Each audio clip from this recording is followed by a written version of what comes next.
Pembalap Scuderia Ferrari, Charles Leclerc. Tahun depan ia meyakini bisa bersaing dalam perebutan gelar tahun depan di Grand Prix 2023, karena ia menilai Ferrari memiliki kecepatan bagus dalam mengimbangi Red Bull. Sebagaimana diketahui, Leclerc gagal menjadi juara Formula One 2022 akibat masalah keandalan mesin di beberapa seri musim ini dan membuat Max Verstappen berhasil mendapatkan gelar keduanya secara beruntun, meski menyisakan 3 balapan lagi. Tetapi Leclerc tertinggal 124 poin dari Verstappen di puncak klasemen. Pasca Leclerc gagal menghentikan dominasi Verstappen di GP Amerika, pembalap asal Monaco itu harus puas menempati posisi ketiga, sedangkan Verstappen meraih kemenangan ke-13 di musim ini. Apakah tim Ferrari tidak melakukan blunder lagi?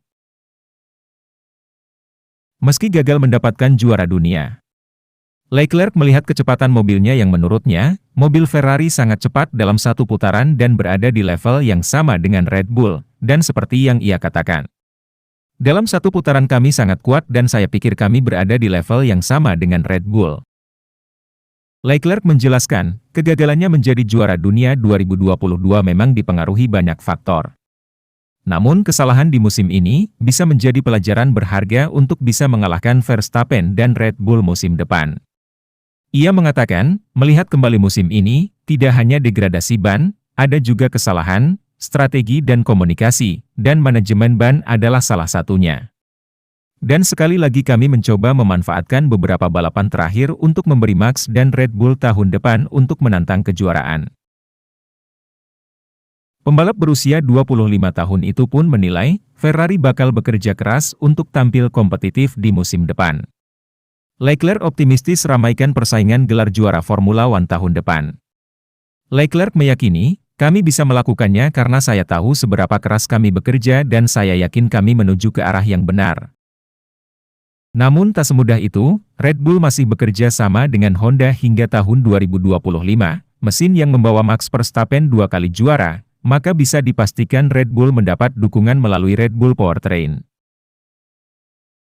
Prinsipal tim Mercedes-AMG Petronas, Toto Wolff, memperkirakan Red Bull Racing akan tetap mendominasi Formula One hingga tahun depan. Mungkin dominasi tersebut berlanjut setidaknya sampai awal musim.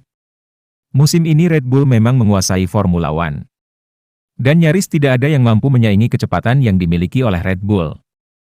Adapun Ferrari yang mampu memberi perlawanan di awal tahun, namun kerap dilanda nasib kurang beruntung atau melakukan kesalahan yang tak perlu itu.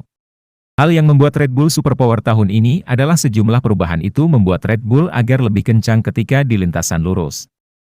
Namun, hal tersebut tidak langsung mengorbankan kecepatan tikungan, yang biasanya menjadi kekuatan utama Red Bull. Helmut Marko pun menyebut beberapa hal yang bisa menyebabkan hal itu terjadi. Antara lain, kombinasi antara mobil hasil desain Adrian Newey, serta mesin Honda yang lebih bertenaga, dibarengi bahan bakar etanol 10% atau I10. Ia mengatakan, konsep mobilnya datang dari Newey, yang menciptakan mobil dengan downforce besar, dengan tingkat hambatan rendah. Faktor lainnya adalah mesin Honda yang dikembangkan lebih jauh. Penggunaan bahan bakar I10 juga tak mempengaruhi performa. Kombinasi keduanya sudah bagus. Akankah Charles Leclerc membuktikan itu, dengan menahan dominasi Red Bull dan Max Verstappen musim depan? Terima kasih sudah menonton sampai habis. Sekian video dari kami, jangan lupa like dan subscribe agar kami dapat membuat konten tentang Formula One.